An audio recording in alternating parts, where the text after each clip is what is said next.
اور اس کے ساتھ پھر خرافات یہ جو شامل ہو چکی ہیں، اس نے معاشرے کو پیس کے رکھ دیا۔ جو مزارات پہ ہو رہا ہے ہم ڈٹ کے اس کا انکار کرتے ہیں، اللہ کے علاوہ کسی کے سامنے سجدہ جائز نہیں ہے، بلکہ ہمارے امام احمد رضا خان فاضل بریلوی نے لکھا ہے، آپ فرماتے ہیں کہ سجدہ قبور بالاتفاق حرام ہے اور طواف قبور بالاتفاق حرام ہے، زیارت قبور بالاتفاق جائز ہے، بوسہ قبور مختلف فی ہے، احوط یہ ہے کہ نہ دیا جائے، یعنی بوسے سے بھی اگر گریز کر لیا جائے تو کسی کو کوئی اور شائبہ نہ ہو تو یہ بھی بہتر ہے۔ لیکن خیر بوسے کے بارے علماء قائل ہیں، اس پر دلائل بھی موجود ہیں، لیکن قبروں کے سامنے یوں ہی کھڑے ہو جانا اور کھڑے ہو کر کے یوں سر جھکانا یہ جائز نہیں ہے۔ علامہ اقبال کہتے ہیں کبھی تم نے دیکھا کوئی کتا بھی کسی کتے کے آگے سر جھکاتا ہو؟ یہ تو اس کو بھی پتا ہے کسی کے آگے سر نہیں جھکانا۔ حضرت مجدد کی تعلیم کیا تھی؟ یہی بات کہی تھی اکبر نے کہ سجدہ نہیں کرتے تو ساری جھکا دی، آپ نے فرمایا نہیں جھکاؤں گا۔ پھر اس نے آپ کو دربار میں بلوایا، سازش کی، دروازہ چھوٹا رکھا کہ حضرت مجدد الفسانی جب داخل ہوں گے تو سر جھکا کے تو گزریں گے، تو کہوں گا لو سر جھکا ہی لیا، لیکن جن کے سر کو اللہ بلند کرے کون جھکا سکتا ہے؟ حضرت مجدد جب دروازے پہ پہنچے تو سمجھ گئے کہ یہ میرے لیے ایک جال بنا گیا ہے کہ جھکوں گا تو گزروں گا۔ آپ نے پہلے اپنی ٹانگیں داخل کی۔ تو اقبال خراج پیش کرتا ہے، حاضر ہوا میں شیخ مجدد کی لحد پر، وہ خاک کے زیر فلک مطلع انوار، گردن نہ جھکی جس کی جہانگیر کے آگے، جس کے نفس گرم سے ہے گرمی احرار، وہ ہند میں سرمایہ ملت کا نگہبان، اللہ نے بر وقت کیا جس کو خبردار۔ اس لیے کسی کو اپنے سامنے جھکانا یا کوئی میرے لیے کھڑا ہو، حضور نے یہ بھی فرمایا کہ جو شخص یہ ارادہ رکھے کہ میرے لیے لوگ کھڑے ہوں اپنا ٹھکانہ جہنم میں تلاش کرے۔ آج خود اگر کوئی کھڑا ہو جائے تو یہ اس کی مرضی، اور حضرت سعد آئے، حضور نے فرمایا قوموا الی سیدکم، یہ تمہارا سردار آیا، اس کا اٹھ کے استقبال کرو۔ لیکن اگر کوئی خود چاہے کہ میرے لیے کھڑے ہوں تو اس کے لیے یہ وعید فرمائی۔ اس طرح اگر تمہارے کوئی ہاتھ چوم لیتا ہے لیکن ہاتھ چومنے کے بغیر یوں گردن جھکانا یہ درست نہیں ہے، لیکن ہاتھ چومنے کے لیے تو وہ صحابہ کے عمل سے ثابت ہے۔ لیکن اگر کوئی چاہے کہ میرے ہاتھ چومے جائیں اور اگر جو نہیں چومتا تو اس سے ناراض ہو جاتے ہیں۔ میں ایک دفعہ ایک صاحب کو ملنے گیا تو ہم ہر شخص کے ہاتھوں نہیں نہ چومتے، آخر جو ہے وہ کسی کے ہاتھ چومنے ہوں تو پھر کچھ دیکھنا بھی تو ہوتا ہے، دل اسے دے دیں جو دل بر ہی نہ ہو۔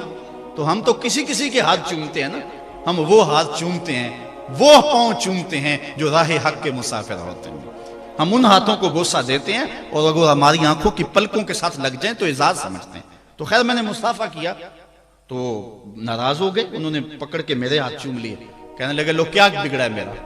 میں نے کہا کہ ٹھیک ہے تمہارا کچھ نہیں بگڑا، لیکن میرا بھی کیا بگڑا اگر نہیں چومے تو یہ عجیب سی کہانی ہے، ناراض ہو جاتے ہیں۔ ایک بت خانے بنے ہوئے ہیں، لوگ آئے ہمیں خدا ملاؤ، تم نے اپنی پوجا شروع کروا دی۔ لوگ آئے کہ خدا کا نام جپا جائے اور تم صرف اپنی ہی خوشامد چاہتے ہو، ہر وقت تمہارا ہی ذکر ہو۔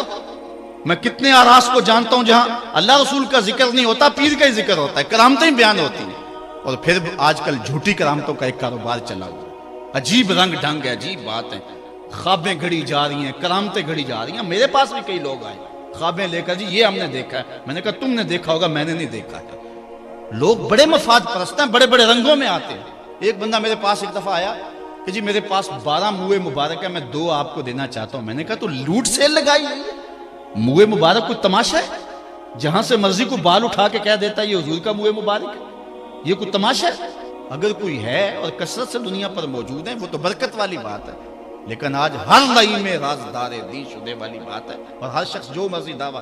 ایک بندے نے ایک دن مجھے رات کو فون کیا، جناب کہاں ہے؟ میں نے کہا گھر میں ہوں۔ کہنے لگا باہر نکل کے دیکھو۔ میں نے کہا کیا ہے؟ کہا جی آسمان کی طرف دیکھو۔ میں نے کہا ہوا کیا ہے؟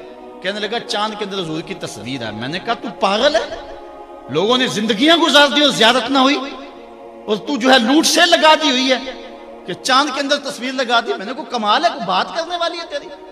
ہمارے ہاں ذوف الاعتقادی اتنی پھیل گئی ہے کہ جو بات کرے لوگ پیچھے دوڑ پڑتے ہیں۔ کئی ایسے واقعات ہوئے ہیں، کوئی کہتا ہے میرے گھر میں حضور کے قدم لگے ہیں، کوئی کچھ بول رہا ہے، کوئی کچھ بول رہا ہے۔ یہ لوگ اللہ سے ڈرتے نہیں ہیں، خوف نہیں کرتے۔ جھوٹی خوابیں، جھوٹی کرامتیں اگر سچی ہیں تو میں ان کا انکار نہیں کرتا، لیکن اس وقت معاشرے کے اندر جو کچھ ہو رہا ہے میں اس کی نشاندہی کر رہا ہوں۔ اپنے بھی خفا مجھ سے ہیں، بیگانے بھی ناخوش، میں زہر حلال کو کبھی کہہ نہ سکا کند، بات وہی کہتا ہوں سمجھتا ہوں جسے حق، نئے ابلۂ مسجد ہوں نئے تہذیب کا فرزند۔ میں کہتا ہوں اگر جھوٹوں کے پیچھے چلو گے رسول اللہ ناراض ہو جائیں گے تم سے۔ یہ جرت کیوں کرتے ہو، یہ ہمت کیوں کرتے ہو، کیوں جھوٹے دعوے کرتے ہو؟ سچ بولو، تمہارے پیچھے کوئی لگے یا نہ لگے اس کی پرواہ نہیں ہے۔ یا ایھا الذین آمنوا اتقوا اللہ وقولوا قولا سدیدا، اللہ فرماتا ہے ایمان والو سیدھی سیدھی بات کرو، پھر کیا ہوگا؟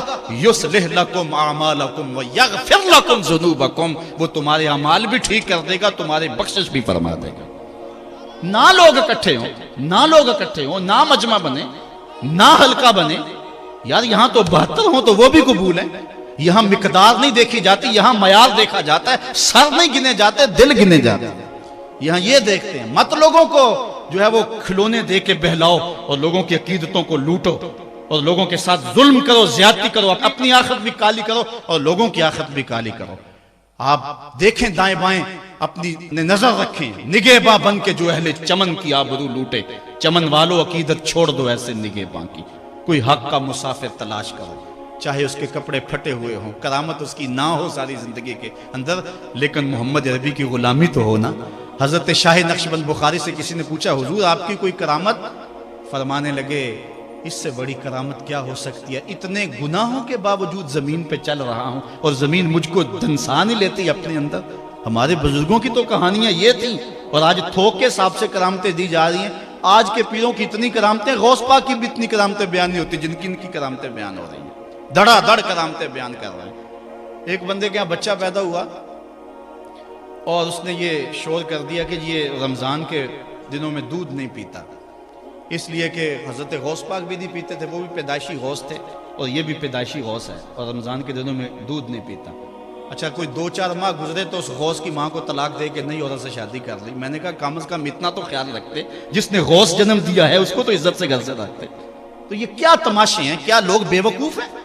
اب لوگ سمجھنے لگے ہیں، لوگ جو ہے وہ ان وجہ سے پھر دور دین سے ہوتے ہیں، نقصان یہ ہوتا ہے۔ لیکن میں آپ کو کہتا ہوں دنیا سے حق ناپید نہیں ہوا۔ اگر مداری گر موجود ہیں، ڈاکو لٹیرے اور چور موجود ہیں، تو حق کا ڈنڈورا دینے والے بھی اس دھرتی پہ بستے ہیں۔ ہمارا رویہ یہ ہے کہ ہم کسی ایک شخص سے بدزن ہو جاتے ہیں تو پورے طبقے سے بدزن ہو جاتے ہیں۔ کئی بندوں کو میں سنا جو میں دیکھا ہوا ہے پیروں کو، اور تو نے دیکھے ہوئے ہی نہیں ہے، جن کو مل کر زندگی سے عشق ہو جائے وہ لوگ شاید آپ نے دیکھے نہ ہو، مگر ایسے لوگ بھی ہیں کہ جن کو دیکھ کر کے زندگی گزارنے کا ڈھب آ جاتا ہے، سلیقہ اور طریقہ آ جاتا ہے۔ ان لوگوں کی تلاش کرو۔ اگر ایک دکان سے کپڑا صحیح نہ ملے، سودا صحیح نہ ملے، تو آپ جو ہے کیا کھانا پینا چھوڑ دیتے ہیں؟ آپ کو پتا پورے شہر سے مٹھائی کہاں سے اچھی ملتی ہے، آپ کو پتا پورے شہر سے کپڑا کہاں سے اچھا ملتا ہے، آپ کو پتا پورے شہر میں جو ہے وہ فلاں چیز اچھی کہاں سے ملتی ہے۔ دین بھی ڈھونڈو کہاں سے خالص ملتا ہے اور کہاں سے نہ خالص ملتا ہے، اس کے لیے محنت کرنی پڑے گی۔ جھولی میں یوں نہیں ڈال دیا جائے گا، اس کے لیے تمہیں جانا پڑے گا، کوشش کرنی پڑے گی۔ ہاں 1 سے دھوکہ کھاؤ گے، 2 سے کھاؤ گے، 3 سے کھاؤ گے، لیکن جو تم دھوکہ کھاؤ گے تم تو رب کے نام پہ کھاؤ گے نا۔ حضرت عمر رضی اللہ تعالیٰ عنہ کی عادت تھی، جو غلام لمبی نمازیں پڑھتا اس کو آزاد کر دیتے۔ غلاموں کو سمجھ آ گئی، لمبی نمازیں پڑھنی شروع کر دی، آپ آزاد کر دیتے۔ کسی نے کہا عمر تم تو بھولے آدمی ہو، یہ نمازیں اللہ کے لیے نہیں پڑھتے، یہ آزادی کے لیے پڑھتے ہیں۔ تو حضرت عمر نے کہا یہ مجھے اللہ کے نام پہ دھوکہ دیتے ہیں، میں 100 بار کھانے کے لیے تیار ہوں۔ ایک جگہ سے دھوکہ کھایا، 2 سے کھایا، 3 سے کھایا، 4 سے کھایا۔ جب تمہاری نیت ٹھیک ہوگی منزل ضرور ملے گی، یہ ہو نہیں سکتا۔ خورش دے بدرا جو کب کو حمام کہ یک روز افتد ہمائے بدام۔ سادی کہتے ہیں چارہ ڈالتا جا، دانہ ڈالتا جا، کبھی تتر آئے گا، کبھی مور آئے گا، کبھی کبوتر آئے گا، پھر ایک دن جس کو تو تلاش کرتا ہے وہ ہما بھی تو آ ہی جائے گا نا۔ اس لیے حق کے سفر کو نہ چھوڑنا، چلتے رہنا، اور راہ حق کی جو ہے منزل پر جو ہے وہ انشاءاللہ ایک دن ضرور گامزن ہوگے۔ بات لمبی ہو رہی ہے، ہم نے اپنی اصلاح ان سارے پوائنٹس میں کرنی ہے۔ میں آپ کو 4-5 باتیں خاص طور پہ ضرور عرض کرنا چاہتا ہوں۔ ایک، اپنے عقیدے کی اصلاح کریں، اس میں کوئی پل پلا پن نہ آنے دیں اور کوئی اس کے اندر کوئی نرمی نہ آنے دیں۔ جس شخص کے سینے میں حضور علیہ الصلوۃ والسلام کے لیے بغض دیکھیں، ایک لمحے میں اس سے جدا ہو جائے۔ جس کے سینے میں، جس کی زبان پر صحابہ کے لیے کوئی نازیبا لفظ دیکھیں، ایک لمحے کے لیے اس سے جدا ہو جائے۔ جو اہل بیت کو بھونکتا ہو پرواہ نہ کریں اس کی، چاہے قریبی رشتہ دار کیوں نہ ہو۔ اولیاء اللہ کی عظمت جس کے سینے میں نہ ہو، اس کی دوستی کو ایک لمحے سے اپنے سے دور کر دیں۔ علامہ رومی کہتے ہیں کہ تا توانی دور شو از یار بد بدتر بود از مار بد، جتنی جلدی ہو سکتا ہے برے یار سے دور ہو جائے، چونکہ برا یار برے سانپ سے بھی برا ہے، اس لیے سانپ لڑتا ہے تو جان جاتی ہے، یار لڑتا ہے تو ایمان جاتا ہے، اس لیے برے یار سے بچ، اپنی حفاظت کر، اپنے عقیدے کی اصلاح کر۔ اس کے بعد دوسری بات جو اہم ہے، والدین کو کبھی اذیت نہ دینا۔ یہ میں 5 باتیں آپ کو آخر میں گزارش کے طور پہ اور تاکید کے طور پہ، آج کے پیغام کے طور پہ دینا چاہتا ہوں۔ میری گفتگو اختتام کے مراحل پر پہنچ چکی ہے، باتیں تو بہت ساری تھی اور دکھڑے تھے، لیکن وقت زیادہ ہو رہا ہے۔ تو پہلی بات، عقیدے کی اصلاح کریں اور اس میں کوئی پل پلا پن نہ ہو۔ عقیدہ صحیح نہیں ہے تو کوئی عمل قبول نہیں ہے، کوئی نیکی قبول نہیں، ہر شے برباد ہے۔ دوسری بات، اپنے والدین کی نافرمانی کبھی نہ کریں۔ امام رازی نے لکھا ہے کہ ایک گناہ ایسا ہے جس کی سزا آخرت میں تو ملتی ہی ملتی ہے، دنیا پر بھی ضرور ملتی ہے، اور وہ والدین کی نافرمانی ہے۔ اور ایک نیکی ایسی ہے جس کا فائدہ آخرت میں تو ہوتا ہی ہوتا ہے، دنیا میں بھی ضرور ہوتا ہے، اور وہ والدین کی فرما برداری ہے۔ نہیں تو نشان لگا لے اس شخص پہ جو والدین کا گستاخ ہے، ساری زندگی اس کو ذلیل ہوتے دیکھیں گے۔ اور اس شخص پہ بھی نشان لگا لے جو والدین کا فرما بردار ہے، زندگی میں آپ اس کی پگڑی کو کبھی جھکا ہوا نہیں دیکھیں گے، اللہ اس کی عزت کی حفاظت کرے گا۔ اور والدین کے لیے جو شخص روزانہ دعا کر دیتا ہے، میں نے کتب میں پڑھا ہے، ساری زندگی اس کے رزق میں بے برکتی نہیں آتی۔ اس لیے اپنے والدین کو راضی کرنا، عقیدے کی درستگی کے بعد اپنے والدین کو جا کے راضی کرنا۔ اگر کسی کے والدین ناراض ہیں، ہاتھ جوڑ کے معافی مانگنے میں کوئی شرم محسوس نہ کریں، پاؤں پکڑ لیں، منتیں کریں، ان کو راضی کر لیں۔ اللہ کی رضا والدین کی رضا میں، اور اللہ کی ناراضگی والدین کی ناراضگی میں ہے۔ اور حضور علیہ السلام نے فرمایا 4 لوگ ایسے ہیں جن کو جنت میں جانے سے کوئی شے نہیں روک سکے۔ وہ 4 لوگ کون ہیں؟ ایک وہ شخص کہ جو اس حال میں مرا کہ اس کے والدین اس پہ راضی تھے۔ دوسرا وہ شخص کہ جس نے ایسی سچی توبہ کی کہ گناہ کی طرف دوبارہ پلٹنا اس کے لیے اتنا مشکل تھا جس طرح تھن سے نکلا ہوا دودھ واپس جانا مشکل ہے۔ تیسری وہ عورت جو اس حال میں دنیا سے رخصت ہوئی کہ اس کا شوہر اس کے اوپر راضی تھا۔ اور چوتھا وہ شخص کہ جس کے بال بچے زیادہ تھے، ذرائع آمدنی تھوڑے تھے، لیکن اس کے باوجود اس نے اپنے بچوں کے پیٹ میں حرام کا ایک لقمہ نہیں جانے دیا۔ تیسری بات، اپنی نظر اور شرمگاہ کی حفاظت کریں۔ اس دور کا سب سے بڑا فتنہ یہ ہے کہ نگاہیں پاک نہیں رہی، نگاہیں غلیظ اور گندی ہو گئی، شرمگاہوں میں وہ تقدس نہیں رہا ہے۔ حضور علیہ السلام نے ارشاد فرمایا، من زنا زنیا بہی ولو بہی تانے دارہی، جس شخص نے زنا کیا یہ عمل اس کے گھر بھی لوٹے گا، اگرچہ اونچی اونچی دیواریں کیوں نہیں کر دیتا۔ یہ مکافات عمل ہے۔ گندم از گندم بروید جو ز جو، از مکافات عمل غافل مشو۔ گندم بو گے تو گندم کاٹو گے، جو بو گے تو جو کاٹو گے۔ نظر کو تقدس دو، نظر کو پاکیزگی دو۔ حضرت لقمان حکیم کہتے ہیں کہ میں کئی نبیوں سے ملا ہوں، کئی نبیوں سے ملاقات کی ہے، اور میں ان سے 2-2 4-4 باتیں جمع کی ہیں، اور ان ساری باتوں کو میں نے جمع کر کے 100 باتیں جمع کی ہیں، اور ان کا پھر میں نے خلاصہ تیار کیا ہے۔ ان میں 8 باتیں الگ کی ہیں۔ ان 8 باتوں میں ایک بات یہ ہے، جب کسی کے گھر جاؤ تو نظر کو حفاظت میں رکھو۔ جس شخص کے مہمان بنو، جس کے گھر جاؤ، تمہاری نظر نہ بھٹکنے پائے۔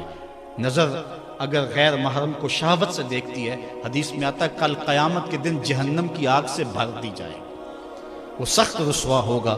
آج میڈیا کی آوارگی اور انٹرنیٹ پہ جو کچھ ہو رہا ہے، ٹیلی ویژن اور سینما جو بدتمیزی پھیلا رہے ہیں، اور موبائل پیکج جس طرح بے حیائی کے جو ہے وہ کیفیات پیدا کر رہی ہیں اور بے حیائی کو فروغ ہو رہا ہے، ہم اس کے خلاف پوری قوت کے ساتھ بند باندھیں۔ اپنی اولادوں کے ہاتھوں سے ناول چھین لو، ان کے ہاتھوں سے جو ہے وہ فلمیں چھین لو، ان کی خلوتوں پہ نظر رکھو اور ان کی حفاظت کرو۔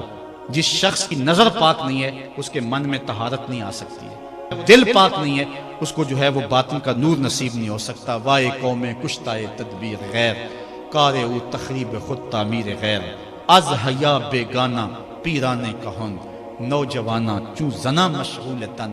کتنی حکمت والی بات کہی اقبال نے۔ وہ اپنے دور کا دکھڑا سناتا ہے، جس دور سے ہم گزر رہے ہیں اب تو عجیب حال ہو گیا۔